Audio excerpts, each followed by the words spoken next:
Hello എന്തുണ്ട് എല്ലാവർക്കും സുഖമല്ലേ?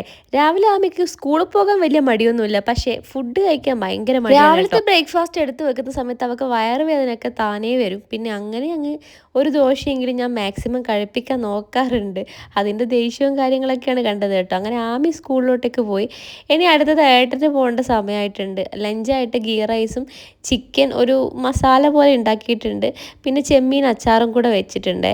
അതിനുശേഷം ഞങ്ങൾ രണ്ടാളും കൂടെ ബ്രേക്ക്ഫാസ്റ്റ് കഴിക്കുകയാണ്. ഇത് നോർമലി ആണെങ്കിൽ ഞാനും കൂടെ ജോലിക്ക് പോകുന്ന സമയത്ത് ഒന്നിനും ഒരു സമയം ഉണ്ടാവാറില്ല. ഇന്ന് കുറച്ച് ബ്രേക്ക് കിട്ടിയതുകൊണ്ട് മാത്രമാണ് ഇങ്ങനെ ഇരുന്ന് കഴിക്കാനൊക്കെ പറ്റുന്നത് കേട്ടോ. പിന്നെ ഇതാ ഏട്ടനും പോകേണ്ട സമയമായിട്ടുണ്ട്. ഏട്ടൻ എന്ന് വെച്ച് കഴിഞ്ഞാൽ അത്രയും ടൈം ഇങ്ങനെ അങ്ങ് ഇരുന്നിട്ട് പോവാനാകുമ്പോൾ ലേറ്റായി എന്ന് പറഞ്ഞിട്ട് ഓടുന്നതാണ് കേട്ടോ നിങ്ങൾ കാണുന്നത്. സത്യത്തിൽ രണ്ടുപേരും ഏകദേശം ഇങ്ങനെ തന്നെയാണ്. ഇന്ന് പക്ഷേ ഞാൻ പറഞ്ഞല്ലോ, എനിക്ക് കുറച്ചൊന്ന് ഫ്രീ ആയിട്ടുള്ളൊരു ദിവസമായതുകൊണ്ട് തന്നെ ഞാനും നന്നായിട്ട് റിലാക്സ് ചെയ്ത് കുറച്ച് കോമഡിയൊക്കെ വെച്ച് കണ്ട് ഇച്ചിരി നേരം ലക്കീൻ്റെ കൂടെയൊക്കെ കളിച്ചതിന് ശേഷം കുറച്ച് ഞാൻ ബുക്കൊക്കെ വായിച്ചു. ചില ബുക്കുകൾ വായിക്കണം എന്ന് തോന്നിയിട്ട് വാങ്ങിയതും, ചില ബുക്കുകൾ വായിക്കാൻ ഇഷ്ടമില്ലെങ്കിലും വെറുതെ വായിച്ചിട്ട് ഇഷ്ടപ്പെട്ട ബുക്കുകളും ഉണ്ട്. അങ്ങനെ കുറച്ച് സമയം കഴിഞ്ഞതിന് ശേഷം ഞാൻ ചെടിപ്പരിപാടിയിലേക്ക് പോയി.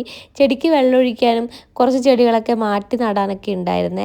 അതൊക്കെ കഴിഞ്ഞ് ഞാനിങ്ങനെ നിൽക്കുന്ന സമയത്ത്, അതായത് എൻ്റേതായ ഒരു സമയം കണ്ടെത്തുന്ന സമയത്തില്ലേ, നമുക്ക് എന്തെന്നില്ലാത്ത ഒരു സന്തോഷവും നിർവൃതിയൊക്കെ കിട്ടുമെന്ന് പറയില്ലേ, അതാണ് കേട്ടോ നിങ്ങൾ ഈ കാണുന്നത്. അപ്പോൾ എനിക്കൊരു കാര്യം പറയാനുള്ളൂ, നിങ്ങൾ ഒരു മിനിറ്റ് പോലും നമുക്ക്, അതായത് നിങ്ങൾക്ക് വേണ്ടി മാറ്റി വെക്കാതെ ഓടുന്ന ഒരാളാണെങ്കിൽ ഒരു അരമണിക്കൂറെങ്കിലും നിങ്ങൾക്ക് വേണ്ടി മാറ്റി വെക്കുക.